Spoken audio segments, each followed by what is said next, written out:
اب عذاب قبر جو ہے، قبر کے اندر جو انسان کا عذاب ہے تو وہ بھی عالم برزخ کا عذاب ہے۔ میرے رسول کریم صلی اللہ تعالی علیہ وسلم نے نا کچھ چیزوں سے پناہ مانگی ہے۔ خود حضور نے، رسول کریم علیہ السلام نے پناہ مانگی۔ حضور فرمانے لگے اے اللہ مجھے کنجوسی سے، بخیلی سے پناہ عطا فرما۔ اور حضور نے باقاعدہ پناہ مانگی ہے کہ اے اللہ مجھے ارذل العمر ہونے سے پناہ میں رکھ، جب عمر اتنی زیادہ ہو جائے کہ وجود کے حصے کام کرنا چھوڑ جائیں، اس سے پناہ مانگی۔ اور خود میرے نبی پاک علیہ السلام نے قبر کے عذاب سے پناہ مانگی۔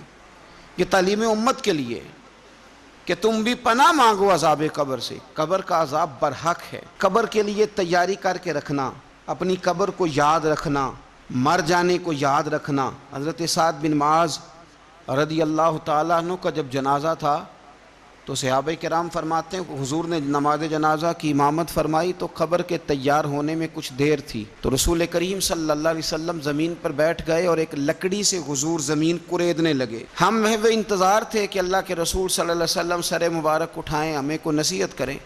فرماتے حضور نے سر اقدس اٹھایا تو حضور کی آنکھوں میں آنسو تھے، اور رو کے حضور فرمانے لگے، رو کے کہ اس قبر کے عذاب سے رب کی پناہ مانگو اور اس کے لیے تیاری کر لو، یہ بڑا سخت دن ہے۔ رو کے حضور نے فرمایا، رو کے۔ آج تو لوگ مذاق بناتے ہیں، کچھ فقیر صوفی درویش کہلانے والے بھی، وہ کہتے ہیں یہ جو مولوی بتا رہا ہے نا قبر میں بچھو ہوں گے، سانپ ہوں گے، یہ تو مولوی اپنی قبر بتا رہا ہے، ہمارا اس سے کیا لینا دینا ہے۔ خدا سے ڈریں۔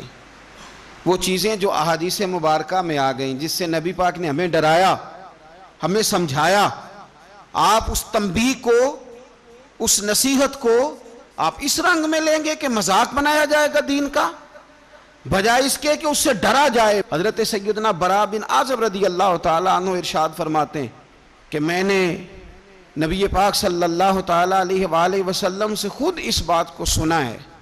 خود رسول کریم صلی اللہ علیہ وسلم نے فرمایا۔ حضرت زید بن ثابت رضی اللہ تعالیٰ عنہ بھی اس بات کے راوی ہیں، فرماتے ہیں ہم جا رہے تھے تو 5-6 قبریں تھیں، تو حضور نے فرمایا کن کی قبریں؟ ہم نے عرض کی یا رسول اللہ صلی اللہ علیہ وسلم یہ کافروں کی قبریں، یہ صحیح مسلم میں حدیث موجود ہے، کفار کی قبریں۔ تو اللہ کے رسول صلی اللہ علیہ وسلم فرمانے لگے، ذرا حدیث کے لفظوں پہ غور کرنا، حضور فرمانے لگے اگر مجھے ڈر نہ ہوتا کہ تم اپنے مردوں کو دفن کرنا چھوڑ دو گے، اگر مجھے اس بات کا ڈر نہ ہوتا کہ تم اپنے لوگوں کو، مرنے والوں کو قبروں میں دفن کرنا چھوڑ دو گے، اگر یہ مجھے ڈر نہ ہوتا تو میں سناتا کہ قبر کے اندر کس طرح عذاب ہوتا ہے، تمہیں دنیا میں رہ کے میں سناتا، پر ڈر ہے کہ کہیں تم اپنے مرنے والوں کو قبروں میں دفن کرنا چھوڑ ہی نہ دو، اس لیے میں تمہیں یہ بات نہیں بتاتا۔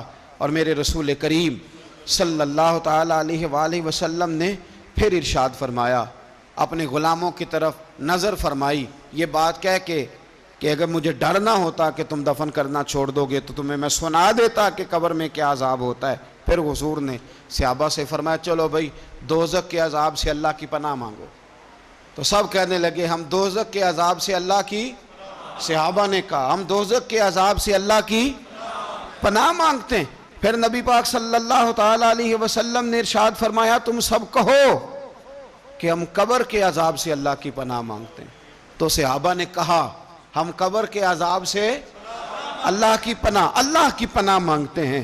پھر میرے رسول پاک علیہ السلام نے فرمایا تم کہو، سارے یہ کہو کہ ہم ظاہری اور باطنی فتنوں سے اللہ کی پناہ مانگتے ہیں۔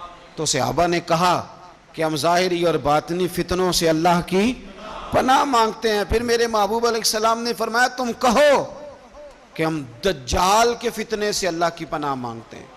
تو صحابہ کرام نے کہا کہ اے اللہ ہم دجال کے فتنے سے تیری پناہ تیری پناہ میں آتے ہیں۔ نبی پاک علیہ السلام نے یہ الفاظ کہہ کے یہ بات بتلا کے ہمیں سمجھا دیا، ہمیں قائل فرمایا محبوب نے۔